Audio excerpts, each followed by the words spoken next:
Hey guys, so this video is for someone who reached out to me about carpal tunnel. And the thing is with carpal tunnel, judging on the message that I received, this person, it sounded like they had carpal tunnel in both wrists.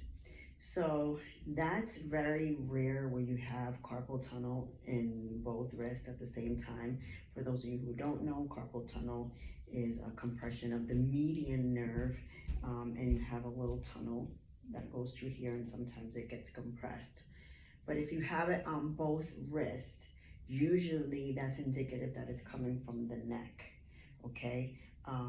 Where that nerve can run out through your neck is usually C6 and C7, which is like the base, not the base of the neck, but on the bottom. Sometimes you'll feel like the little bony prominence here or a little hump here, like right there. That is C7, so right above it, or below, you can get some compression, and then that will give you numbness and tingling in both hands and both arms. If you have that, then it's definitely coming from your neck, because it's very rare that you'll have again, like I said, that you'll have carpal tunnel in both wrists at the same time. So I'm gonna give you some things that you can do for carpal tunnel and for your neck, and then you can, play with it. These are just my suggestions and some of the things that I give people in clinic and my clients. So first one is a nerve glide or nerve flossing. And so I'm gonna step out here, step back so you can see me. And so the first one is you're gonna bring your arm up. It doesn't have to be 90 degrees. It could be like right here, elbow in. And then you wanna make a fist. You wanna open up your hand, and you want this thumb to kind of be pointing at you. Then you want to take your wrist and bring it back as if you're trying to hold a tray. Then from there, you're gonna turn out and then straighten the arm out. And the goal is to bend your fingers back, or your wrist as far back as you can. But if you're experiencing a lot of pain or numbness or tingling, just back off a little bit. So you can do this like 10 times. So you wanna come here, open up, thumb towards you, wrist down, come out, and then down. And then keep. So if you find that your fingers are curling because you cannot bring your fingers back, then that means you have a lot of tension in that area and you are compressing something. So next one that you can do is you're gonna bring it out 90 degrees, out straight, and then you're going to straighten your arm and then bring your wrist back or fingers down to the ground, and then you're going to tilt your head. And you'll feel, if it's really tight in there, you'll feel it. And then you come back. And I'm a little teapot, okay? So that's another glide or nerve flossing. The third one that you can do is you can, about maybe less than 45 degrees, and you're gonna put your hand here on your shoulder, because you're gonna because people have a tendency, if it really hurts them, they'll compensate, and you'll use your trap. So put your palm of your hand on your shoulder, push it down, and then you're just gonna, and just remember to put pressure here.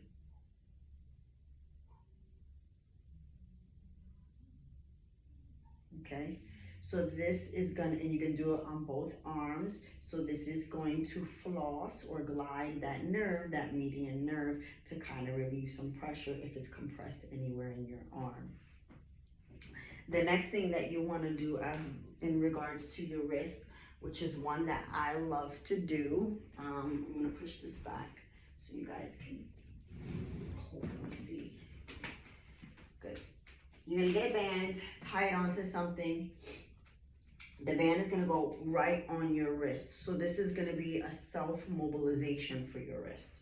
So you're gonna come out, the band will be here, and you're gonna have that tension, and then you can kind of lean in a little bit. let the band distract, push you that way. If you want some more, you take the webbing of your hand, push it here, push it down, push towards the wall, and come back. Okay. And that's a little wrist mobilization. Bring it out a little more. Okay, another thing that you can do, same thing, palms down, right? And just for that stretch, you're gonna lean in and back. Lean in, spread all those fingers and back. Okay. And then you can also go opposite. So you go here, come back,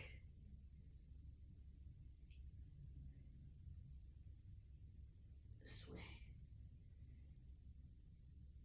Okay, so that's a good stretch as well.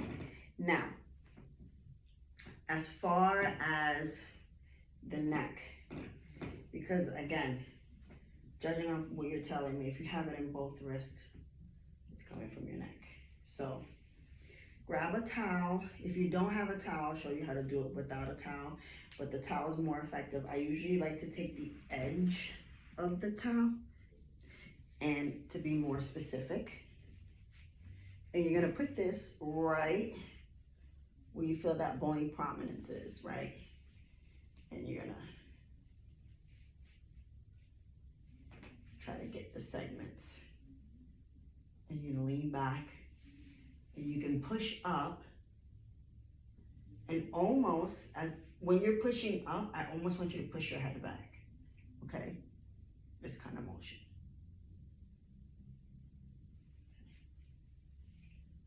Again, up and back. Try to tuck your chin in.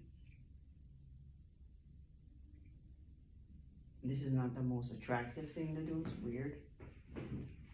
So chin tucks is almost doing mobilization, it's self-mobilization of the cervical spine. So basically what you're gonna do is you're gonna keep your head neutral, right? What we like to teach people is you can use these two fingers, or you can use your the webbing of your hand. So go here, and you want to think about pushing back.